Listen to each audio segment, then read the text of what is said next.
హైదరాబాద్ మియాపూర్లో విషాద ఘటన జరిగింది.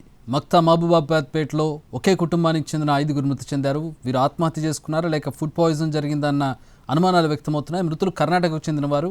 మృతులు భార్యాభర్తలు అనిల్, కవిత తల్లిదండ్రులు నరసింహ, వెంకటమ్మ. అనిల్, కవితల కూతురు 2 ఏళ్ల అప్పుగా గుర్తించారు. మొత్తం 5గురు ఈ ఘటనలో మృతి చెందారు.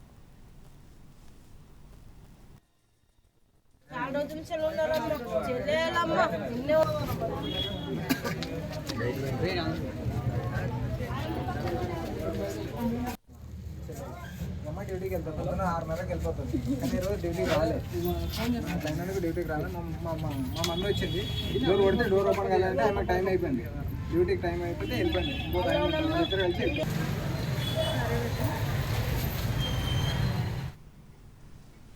ఘటనకు సంబంధించి మరిన్ని వివరాలు మా ప్రతినిధి రాధాకృష్ణ అందిస్తారు. రాధాకృష్ణ, ఇది సూసైడ్ కాదు, ఫుడ్ పాయిజన్ అనే అంశాలు ఏం కనపడుతున్నాయి? అక్కడ ఏ కారణంగా ఫుడ్ పాయిజన్ అని అనుమానిస్తూ ఉన్నారు?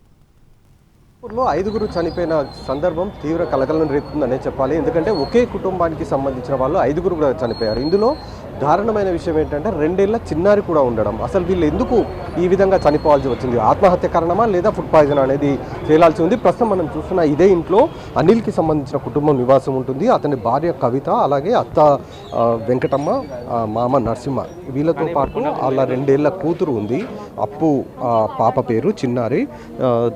ఇవాళ ఉదయం తెల్లవారుజామున స్థానికులు తలుపు కొట్టి చూసేవరకు అందరూ విగతజీవులుగా ఇంట్లో పడి ఉన్నారు. ఆ తర్వాత అక్కడ స్థానికులు వెంటనే వాళ్ళని బయటికి తీసుకొని వచ్చి పోలీసులకు సమాచారం అందించారు. అప్పటికే వాళ్ళంతా కూడా చనిపోయినట్లుగా పోలీసులు సమాచారం అందించిన తర్వాత పోలీసులు వచ్చి నిర్ధారించడం జరిగింది. ప్రస్తుతం అయితే వాళ్ళు ఆత్మహత్య చేసుకున్నారా లేదా ఏంటి అనేది కూడా తెలియాల్సి ఉంది.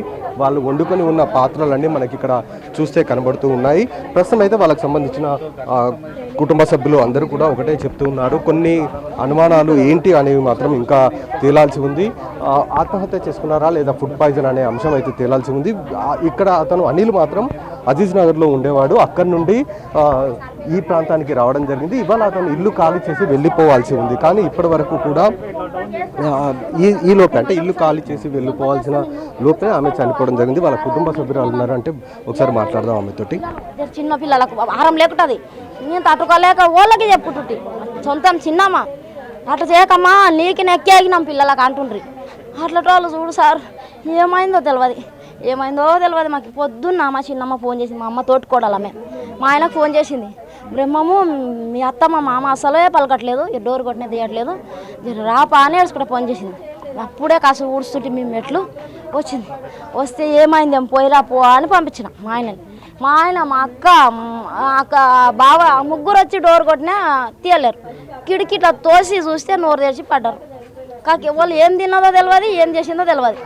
ఎప్పుడు మా తాకు వస్తారు కాబట్టి ఇంతకు రాము మేము ఎక్కువ. పొద్దున్న లేసి సాయంత్రం ఆనే ఉంటారు, అదే ఖాళీలో ఉంటారు కాబట్టి అసలే రాలేదు.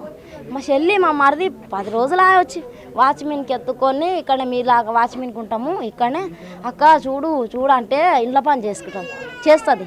అక్క ఒక ఇల్లు ఒక నేను చేసుకుంటా అంటే, సరే మా వాచ్మెన్ నింకుదాం ఫస్ట్ అని అంటే దొరకలేదు. రూమ్ ఒక నెల చూడమ్మా, ఎవరైనా వాచ్మెన్ కాలైతే ఉందరు మా కొనొత్తురు అన్నాం. సరే అని రూమ్ చూసుకున్నాను. నిన్న రూమ్లో సామాన్ పెట్టి అన్ని పెట్టి మా నైట్ వచ్చి ఇక్కడ అనుకున్నట్టున్నారు. వాళ్ళకి ఏం సమస్య లేదు. ఆ పిల్ల ఇప్పుడు చనిపోయింది కదా, ఆ పిల్లది పెళ్లి చేసిండ్రు. ఈమె లవ్ మ్యారేజ్ చేసుకున్నది, ఏ అమ్మాయి లవ్ మ్యారేజ్ చేసుకున్నది.